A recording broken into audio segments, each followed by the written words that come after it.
On a tendance, lorsqu'on est en contact avec des gens, en relation avec des gens, de se mettre au diapason des autres, de se mettre sur la fréquence des autres et d'essayer de suivre ce qui se passe. Ou même dans une interview, dans un contact entre deux personnes, je pense qu'il est important de montrer votre fréquence, d'être comme vous êtes et de ne pas vous adapter à la personne qui est en face de vous, de ne pas vibrer à sa fréquence. Vibrez votre fréquence, soyez qui vous êtes par rapport à la fréquence de l'autre. Si vous ne faites pas cela, vous allez voir que vous allez jouer le jeu de l'autre personne et vous allez être vite dépassé et piégé parce que vous allez devenir, vous ne serez plus acteur de votre scénario, mais vous serez acteur du scénario de la personne qui est en train de vous, et donc vous devrez répondre à ses exigences. Si vous arrivez à vous mettre à votre fréquence, vous allez avoir plus de responsabilités, bien sûr. Ça va être plus dur, les décisions seront plus difficiles à prendre, mais au moins, vous allez apporter qui vous êtes, vous allez apporter quelque chose dans la relation avec les autres. Je vous donne un exemple. Vous rencontrez une personne dans la rue, vous commencez à discuter et d'emblée, la personne avec qui vous discutez, vous n'avez pas envie de prolonger la conversation et vous avez envie de continuer votre chemin.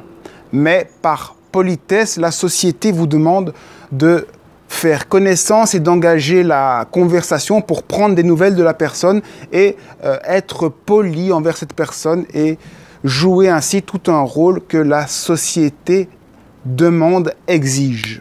Être à sa fréquence, c'est vous rencontrez la personne dans la rue, vous savez que vous ne voulez pas parler avec cette personne parce qu'elle vous a fait un mauvais coup, que juste vous ne voulez pas la voir, vous ne savez pas pour quelle raison, eh bien vous lui dites bonjour, au revoir, désolé, je suis pressé, je dois y aller, à la prochaine, et vous continuez votre chemin.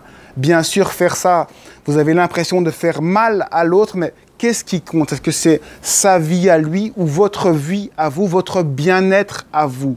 L'important, c'est d'abord de faire ce que votre intuition vous demande, ce sera toujours juste. Peut-être que le fait que vous réagissiez ainsi avec cette personne que vous n'aimez pas, eh bien peut-être que ça va faire changer cette personne plus tard et que finalement, la prochaine fois que vous allez vous rencontrer, elle aura changé d'énergie et vous allez, en faisant connaissance, rester plus longtemps avec cette personne. Bien sûr, je ne vous demande pas de nier complètement la personne, quoique vous puissiez le faire si c'est ce que votre intuition vous demande de faire, mais juste de faire ce que vous avez envie de faire. Si vous ne voulez pas parler lors d'une conversation, ne parlez pas, posez des questions, laissez l'autre parler.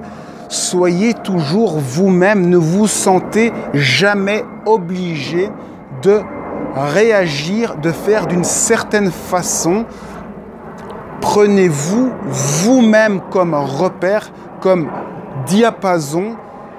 Ne sentez pas de pression de l'extérieur qui vous obligerait à faire une certaine chose. Soyez fiers d'être qui vous êtes, de réagir tel que vous le ressentez, même si à un certain moment ça peut paraître négatif ou mauvais pour la personne, sachez que tant que vous êtes dans votre intuition, dans ce que vous ressentez, dans ce que vous avez envie de faire, ce sera toujours juste.